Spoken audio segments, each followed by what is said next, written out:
മഴത്തോന് മുൻപിലെ പുത്തൻ പ്രമോവിശേഷത്തിലേക്ക് ഏവർക്കും സ്വാഗതം. ഈ പ്രമോ ഇഷ്ടപ്പെടുവാണെങ്കിൽ സബ്സ്ക്രൈബ് ചെയ്യണേ, സപ്പോർട്ട് ചെയ്യണേ. പിന്നെ വൈജി ആണെങ്കിൽ രാജീനെ വിളിച്ചിട്ട് പറയുകയാണ്, ബാലേന്ദ്രനെ കുറിച്ചൊരു വിവരമില്ല.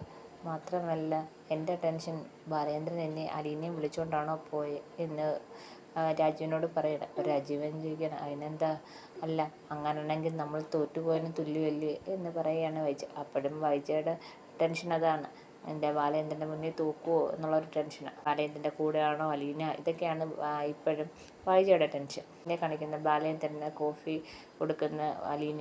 അപ്പം അലീനടുത്ത് അവിടെ ഇരിക്കാൻ പറഞ്ഞ അലീന അവിടെ ഇങ്ങനെ ഇരിക്കുന്നുണ്ട്. ബാലേന്ദ്രൻ ചോദിക്കുന്നത് ഇനി എന്താണ് പരിപാടി എന്നൊക്കെ ചോദിക്കുന്നുണ്ട്. അന്നേരം അലീന പറയുകയാണ്, സാറിൻ്റെ കാരുണ്യം കൊണ്ടല്ലേ എൻ്റെ ജീവിതം എന്ന് പറയാണ്. ബാലേന്ദ്രൻ പറയാണ്, എൻ്റെ മക്കൾക്ക് ആ വീട്ടിൽ എന്തൊക്കെ അവകാശമുണ്ടോ ആ അവകാശമെല്ലാം നിനക്കും ഉണ്ടെന്ന് പറയാണ്. ഈ സമയത്ത് നമ്മുടെ കൃഷ്ണമോളാണെങ്കിൽ ഉറക്കം എണീച്ച് നോക്കുമ്പം അലീനയും അതുപോലെ തന്നെ ബാലേന്ദ്രനും പുറത്തിരുന്ന് സംസാരിക്കുന്നതാണ് കാണിക്കുന്നത്. ഇതൊക്കെയാണ് ഇന്നത്തെ പ്രമോ വിശേഷം. എല്ലാവർക്കും ഇഷ്ടപ്പെട്ടെങ്കിൽ സബ്സ്ക്രൈബ് ചെയ്യണം, സപ്പോർട്ട് ചെയ്യണം.